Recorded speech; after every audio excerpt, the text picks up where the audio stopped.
மீண்டும் தொடரலாம். 2016 நாம் எதிர்கொள்ள இருக்கக்கூடிய சவால்கள் என்ன மாதிரியான ஒரு புதியதொரு உலகம் செய்வோம் என்ற வாசகத்தை நாம் நம்முடைய பார்வையில் அதை எவ்வாறு செய்ய இருக்கிறோம், அதற்கு நாம் பயணிக்க வேண்டிய தூரங்கள் என்ன, நம்முடைய ஒவ்வொருவருடைய பங்களிப்பும் அதில் என்ன என்று ஒரு கலந்துரையாடலாக நடைபெற்றுக் கொண்டிருக்கிறது இன்றைய கேள்வி நேரம்.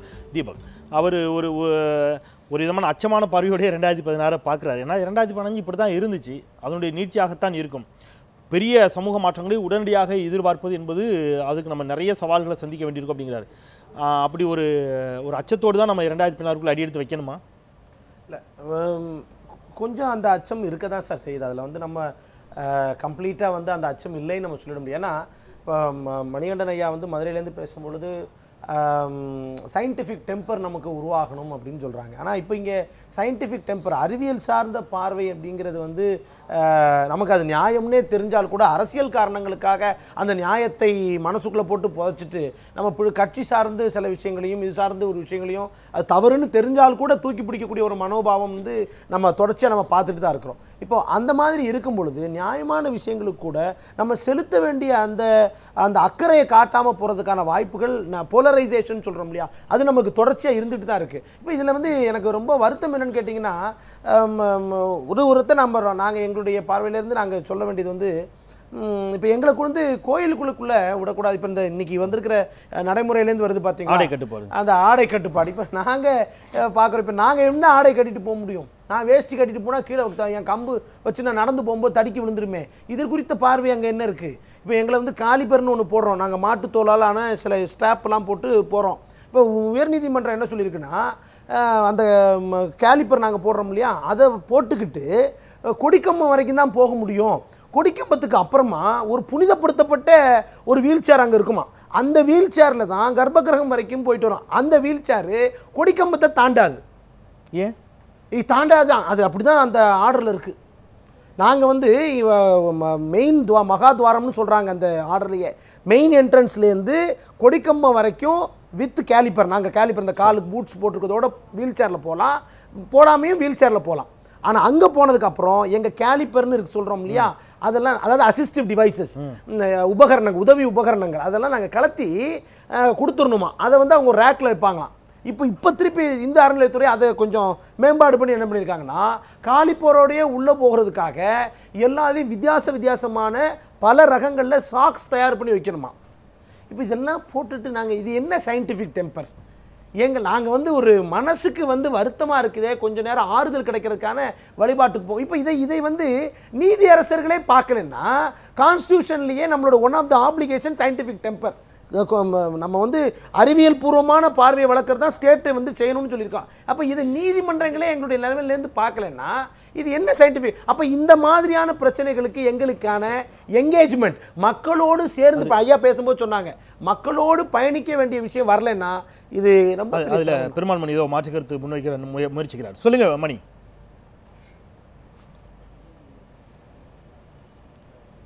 இல்லை, நான் மாற்று கருத்தாக சொல்லலைங்க.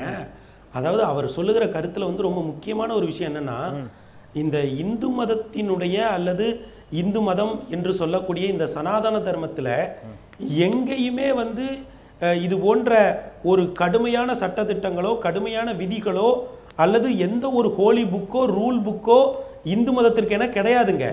அப்படி இருக்கிற பொழுது இப்படிப்பட்ட ஒரு தீர்ப்பை மாண்பமை உயர்நீதிமன்றம் வழங்கி அது எல்லா தரப்பையுமே ஒரு உளவியல் சிக்கலுக்கும் உடலியல் சிக்கலுக்குமே உள்ளாக்குகிற சூழலில் நண்பர் சொல்லுகிற இந்த கருத்தை மாண்பமை உயர்நீதிமன்றம் தயை கூர்ந்து வந்து எடுத்துக்கொள்ள வேண்டும்.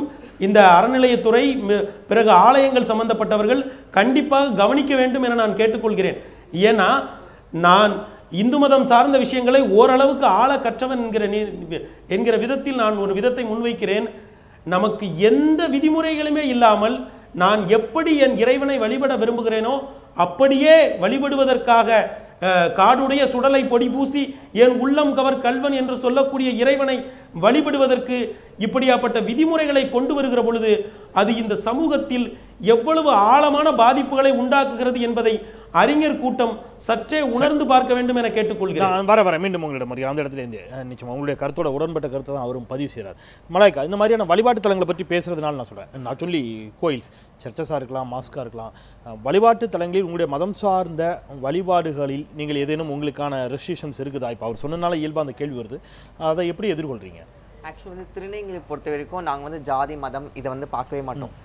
ஒரு சர்ச்சுக்கும் நாங்கள் போவோம், மசூதிக்கும் போவோம், நாங்கள் வந்து கோயிலுக்கு போவோம். அதே வந்து பிற மதத்தவங்க எங்களோட கம்யூனிட்டி இருந்தால் கூட அவங்க வந்து எங்களோட சாமி வந்து கும்பிடுவாங்க.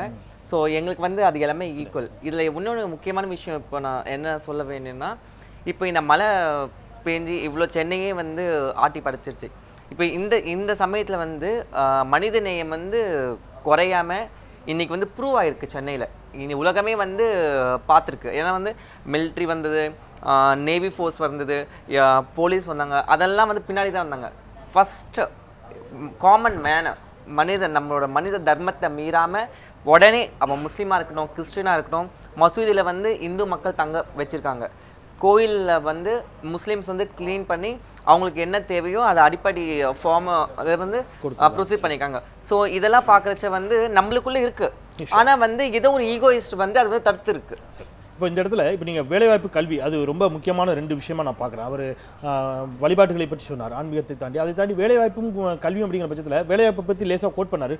கல்வியில் மாற்றுத்திறனாளியுடைய பிரச்சனை அவர்கிட்ட கேட்குறேன். முன்னதாக திருநங்கைகளுக்கான கல்வி எந்தெந்த இடங்களில் இதுவரை சரியாக போய் சேர்ந்திருக்கிறது அல்லது சேரலை, எவ்வளவு தூரம் கல்வியில் நீங்கள் பின்தங்கி இருக்கிறீர்கள்? 2016 கல்வித்துறை உங்களுக்காக செய்ய வேண்டிய விஷயமாக நீங்கள் நினைப்பது என்ன? கண்டிப்பாக நல்ல கொஸ்டின். ஏன்னா வந்து இப்போ எங்கள் கம்யூனிட்டியில் வந்து நாங்கள் வந்து பையனாக இருக்க ஆஸ் அ மேலாக இருக்க சொல்ல நாங்கள் என்ன படிக்கிறோமோ அந்த குவாலிஃபிகேஷன் அதோட முடிஞ்சுது, அவ்வளோதான். மேல் கொண்டு எங்களால் வந்து ஃபர்தராக கண்டினியூ பண்ண முடியும். பிகாஸ் ஆஃப் தி ஜெண்டர் மாறிட்டோம், அதுக்கப்புறம் ஆப்ரேஷன் பண்ணிட்டோம், we became a female. So lots of இந்த சேஞ்சஸ் வந்து ரொம்ப பிரச்சனையாக இருக்குது. நாங்கள் என்ன கேட்கணும்னா கவர்மெண்ட் கிட்ட மேல் ஃபீமேல் அந்த பிளாக் இருக்குது, அது பக்கத்தில் வந்து 3ஆம் பாலினம் சொல்லிட்டு ஒரு பிளாக் வச்சுட்டு அது கொடுத்துட்டாங்கன்னு நினைக்கிறேன். கொடுத்தாங்க. ஆனால் வந்து எல்லா இடத்துலையுமே அதை வந்து அமல்படுத்தல, ஒரு சர்டைன்ல தான் வச்சுருக்காங்க. ஸோ அது வந்து ப்ராப்பராக வந்து எல்லா இடத்துலையுமே தமிழ்நாட்டில் அத்தனை கார்பரேஷன் ஸ்கூல்லேருந்து, ப்ரைவேட் ஸ்கூல்லேருந்து, மெட்ரிகுலேஷன்லேருந்து, காலேஜ்லேருந்து எல்லாத்துலேயுமே வரணும் அது. ஸோ வந்து எங்கே வேணால் தைரியமாக போயிட்டு அப்ளிகேஷன் நாங்கள் ஃபில்அப் பண்ணி டிக் பண்ணுற அளவுக்கு வந்து அந்த ஃபெசிலிட்டிஸ் எங்களுக்கு இருந்தால் இந்த மாதிரி ஒரு லேக்கிங் ஆஃப் எஜுகேஷன் வந்து இருக்காது. சரி, நிச்சயமாக நான் ஒரு சின்ன இடைவேளைக்கு பிறகு மதிமாறன் உங்கள்கிட்டேருந்து வர்றேன். இன்றைக்கு புத்தாண்டுங்கிறதுனால சற்றே இடைவேளைகள் கொஞ்சம் அதிகமாக இருக்கின்றன. ஒரு சிறிய இடைவேளைக்கு பிறகு நாம் தொடரலாம். இந்த இடத்துல திருநங்கைகளுடைய பிரச்சனையை பற்றி பார்க்கின்ற பொழுது எப்பொழுது ஒரு ஆணாக இருந்து கோத்தியாகவோ அல்லது திருநங்கையாக மாறுகிறார் என்று சொன்னால் அதை ஒரு நிர்வாக ரீதியாக அல்லது அதிகாரப்பூர்வமாக அரசுப்பூர்வமாக இவர்கள் திருநங்கையாக மாறி இருக்கிறார்கள் என்பதற்கான சான்றிதழ்கள் எதுவும் உங்களுக்கு கொடுக்கப்படுகிறதா? நீங்கள் திருநங்கையாக எப்போதுலேருந்து கன்சிடர் பண்ணப்படுறீங்க? அது உங்களுக்குள்ள மட்டுமே நீங்கள் கன்சிடர் பண்ணக்கூடிய விஷயம். எஸ், ஒரு 8 வயசுல வந்து எங்களுக்கு அது அது அல்ல. தட் மீன்ஸ் நான் கேட்கறது, நீங்கள் இப்போ ஒரு மேல் அப்படிங்கிறதுக்கான ஒரு ரெக்கார்ட் இருக்கு இல்லையா? இப்போ ஒரு குழந்தை பிறக்கின்ற பொழுது ஆண் என்று நம்ம பிறப்பு சான்றிதழ் வாங்கணும், பெண் என்று பிறப்பு சான்றிதழ் வாங்கிறோம். நீங்கள் அதன் பிறகுதான் இடையிலமா வந்து உங்களுடைய பாலினம் மாறுகிறது அப்படிங்கிற பட்சத்தில் அந்த கொஸ்டினுக்கு வந்து நான் பதில் சொல்றேன். அந்த கேள்விக்கு ஒரு இடைவேளைக்கு பிறகு அந்த இடத்துல நான் பதில் வாங்கிக்கிறேன். ஒரு இடைவேளைக்கு பிறகு தொடரலாம். ஒரு அறுவை சிகிச்சை மூலமாக ஒரு ஆண் திருநங்கையாக மாறுகின்ற சூழலில் அல்லது ஒரு பெண் திருநம்பியாக மாறுகின்ற சூழலில் இதற்கான சான்றிதழ்கள் எவ்வாறு கொடுக்கப்படுகின்றன? திருநங்கைகள், திருநம்பிகள் இவர்களுக்கான பார்வைகளை குறித்து நம் சமூகம் கவலைப்படுகிறதா? இவையெல்லாம் இன்னமும் குரலற்றவர்களின் குரலாகவே தான் இருக்கின்றதா? பேசலாம் சிறிய இடைவேளைக்கு பிறகு.